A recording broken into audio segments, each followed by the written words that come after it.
السلام علیکم ورحمۃ اللہ وبرکاتہ۔ میرے دوستو، آپ کے سامنے جو ویڈیو دکھائی دے رہی ہے، اس کے اندر یہ بتایا گیا ہے کہ ہمارا ملک بھارت پر انگریزوں کے تسلط کے کیا کیا اسباب تھے، اور اس کے مقابل میں ہمارے علماء کرام اور دیگر حضرات جو اس ملک کو آزاد کرانے کے لیے ہر وقت پریشان تھے، رات اور دن انہیں نیند نہیں آتی تھی۔ اور بالخصوص ہمارے لیے یہ ویڈیو دیکھنا بہت ہی ضروری ہے۔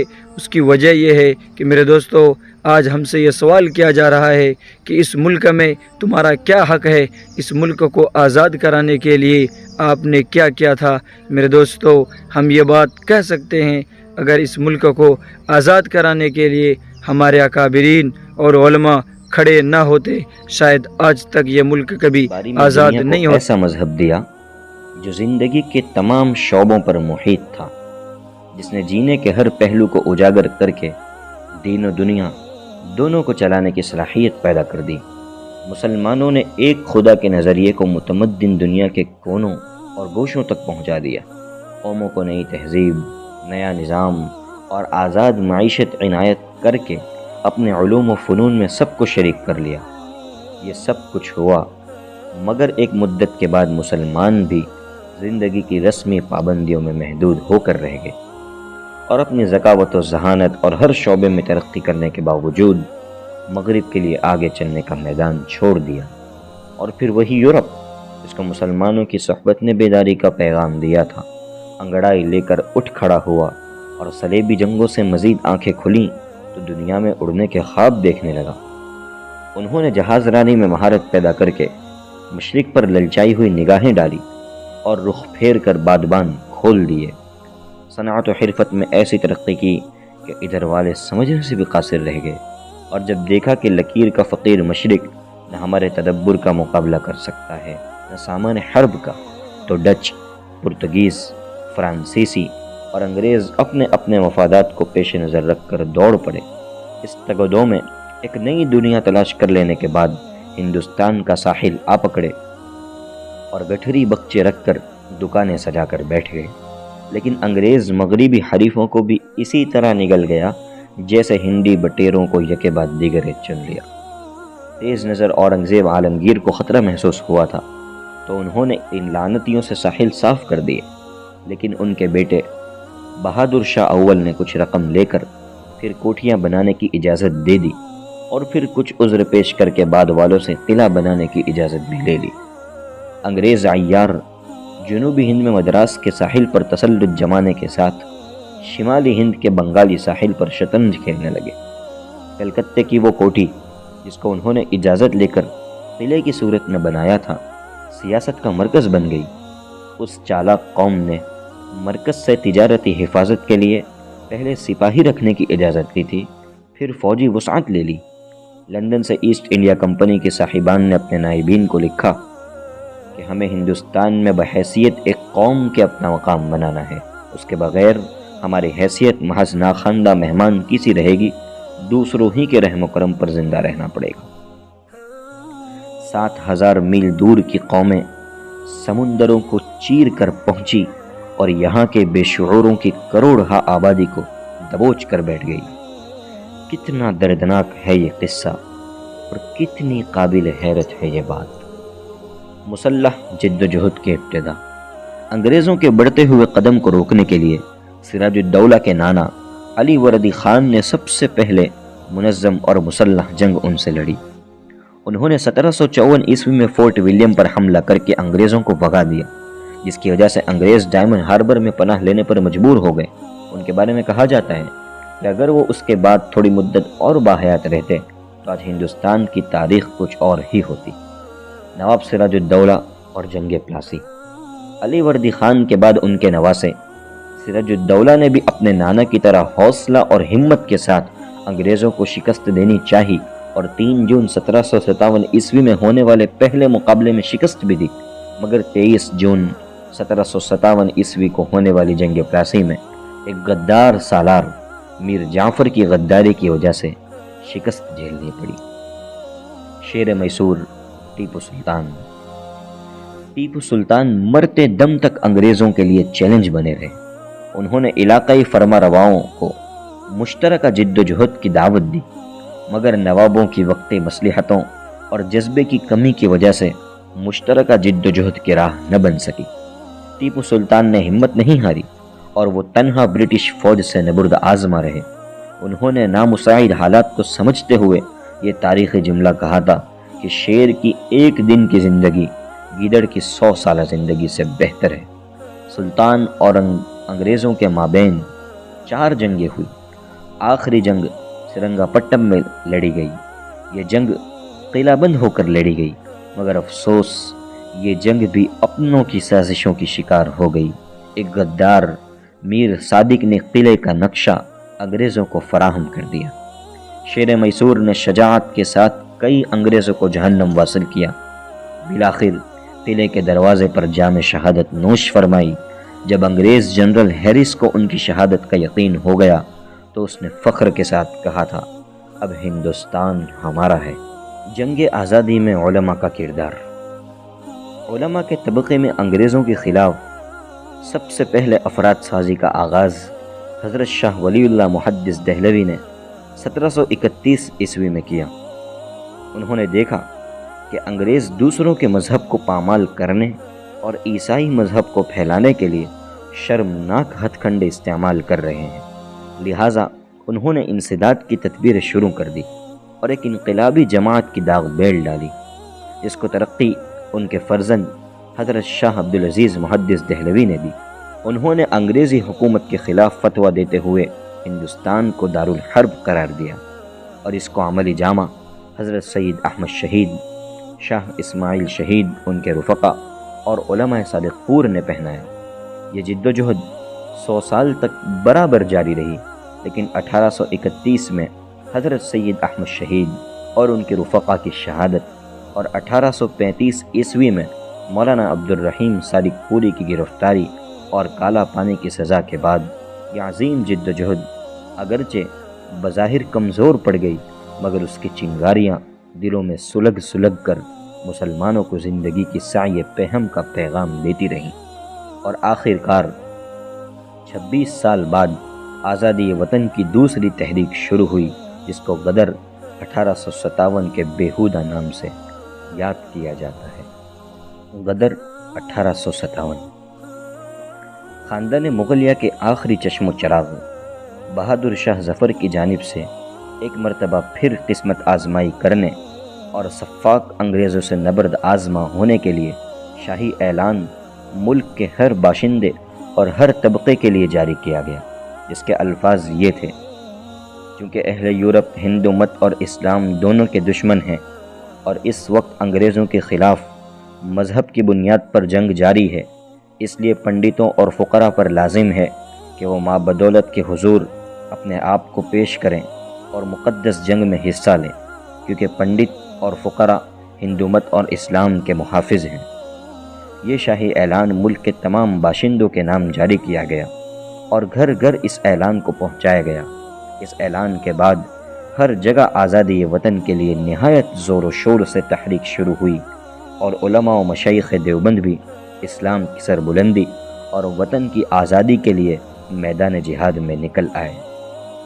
اس جماعت میں بالاکوٹ میں شریک حضرت میاں جی نور محمد جھنجھانوی رحمہ اللہ کے اجل خلفاء حضرت حاجی امداد اللہ صاحب اور حضرت حافظ ضامن تھانوی صاحب پیش تھے، مگر اتفاق سے حضرت میاں جی صاحب کے تیسرے خلیفہ مولانا شیخ محمد تھانوی کی رائے انگریزوں کے خلاف جہاد کرنے کے سلسلے میں حالات کے پیش نظر دوسری تھی۔ یہ تینوں حضرات پیر بھائی تھے، آپس میں بڑا میل جول اور اتحاد و اتفاق تھا، تھانہ بھون کی ایک ہی مسجد میں بیٹھتے تھے۔ آنے والے جب آتے تو حافظ ضامن شہید رحمۃ اللہ علیہ اس کو مخاطب کر کے فرماتے کہ بھائی کوئی مسئلہ پوچھنا ہو تو وہ مولانا شیخ محمد تھانوی بیٹھے ہیں، ان سے پوچھ لے، مرید ہونا ہے تو حاجی امداد اللہ بیٹھے ہیں، ان سے مرید ہو جا، اور حقہ پینا ہو تو یاروں کے پاس بیٹھ جا۔ جنگ شاملی۔ ٹھیک اسی زمانے میں سہارنپور میں ایک انتہائی دردناک واقعہ پیش آیا جس نے عام مسلمانوں کو مشتعل کر دیا۔ تھانہ بھون کے رئیس قاضی عنایت علی خاں کے بھائی قاضی عبد الرحیم خاں کی سی ضرورت سے ہاتھی خریدنے سہارنپور گئے اور اپنے ایک دوست کے سرائے میں قیام کیا۔ چلیے خان صاحب، میں آپ کا بستر تیار کر دیتا ہوں، آپ آرام کر لیں۔ رکیں آرام تو کر لیں گے، اس سے پہلے آپ لوگوں سے کچھ ضروری بات کرنی ہے۔ بات دراصل یہ ہے کہ ہمیں کل ہاتھی خریدنے جانا ہے، تو آپ لوگوں کی رائے میں کون سا وقت مناسب رہے گا؟ خان صاحب دوپہر میں چلتے ہیں۔ ٹھیک ہے، آپ کی کیا رائے ہے؟ معذرت چاہتا ہوں میں خان صاحب، مگر اس سلسلے میں میری رائے یہ تھی کیوں نہ ہم کل صبح سویرے نکل جائیں، اس سے ایک فائدہ یہ ہو جائے گا کہ ہم دشمنوں کی نظر سے بچے رہیں گے۔ جی یہ رائے زیادہ بہتر ہے، تو ہم کل صبح سویرے ہی چلیں گے، آپ لوگ بھی جلد آرام کر لیں۔ جی خان صاحب۔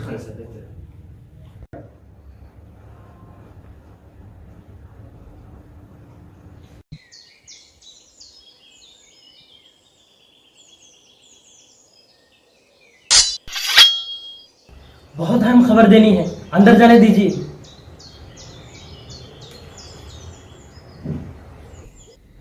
سر ایک بہت اہم خبر دینی ہے۔ بولو۔ تھانہ بھون کا رئیس قاضی عنایت علی خان کمپنی کا باغی ہو چکا ہے اور اس کا بھائی قاضی عبد الرحیم سہارنپور ہاتھی خریدنے آیا ہوا ہے۔ What nonsense! Let's go! Hey, come on. Get up. کیوں آیا؟ خان صاحب بھاگی بھاگی۔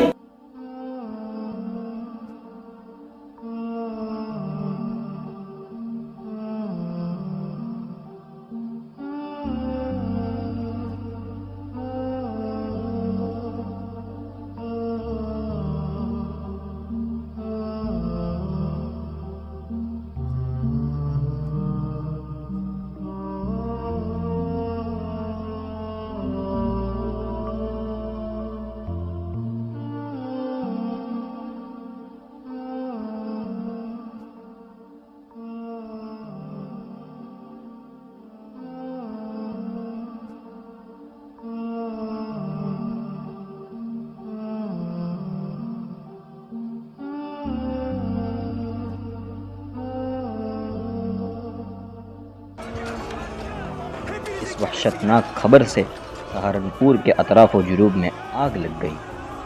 تھانہ بھون اور گرد و نواح کے باشندوں کی رگوں میں جوش انتقام بھڑک اٹھا۔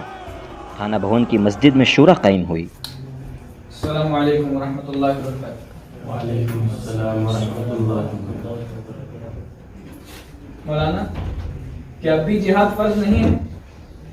یہ غاصب و ظالم تو جب چاہتے ہیں ہماری جان و مال پر ہاتھ ڈال دیتے ہیں، سرعام لوگوں کو پھانسی دے رہے ہیں۔ نہ ہماری جان محفوظ ہے، نہ مال، نہ عزت و آبرو محفوظ ہے، نہ دین و ایمان۔ خان صاحب میں آپ کے جذبات کو سمجھ سکتا ہوں، یقیناً یہ گھڑی ہم سب کے لیے بہت کٹھن ہے، مگر ہمارے پاس صبر و برداشت کے علاوہ کوئی چارہ کار نہیں ہے، اس لیے میں آپ کو بھی صبر کی تلقین کرتا ہوں اور اللہ سے اجر کی امید رکھنے کی تلقین کرتا ہوں۔ حضرت کیا وجہ ہے کہ آپ دشمنان دین و وطن پر جہاد کو فرض تو کیا جائز بھی نہیں فرماتے؟ اس لیے کہ ہمارے پاس اسلحے اور آلات جنگ نہیں ہے، ہم بالکل بے سر و سامان ہیں۔ کیا اتنا بھی سامان نہیں ہے جتنا غزوہ بدر میں تھا؟ اگر آپ کی باتیں اور حجتیں مان لی جائیں تو جہاد میں سب سے بڑی شرط امام کی ہے۔ کہاں ہے امام کہ جس کی قیادت میں جہاد کیا جائے؟ نصب امام میں کیا دیر لگتی ہے؟ حضرت مرشد برحق حاجی صاحب موجود ہیں، انہیں کے ہاتھ پر بیت جہاد کی جائے۔ سب سے پہلے میں بیت جہاد کا اعلان کرتا ہوں۔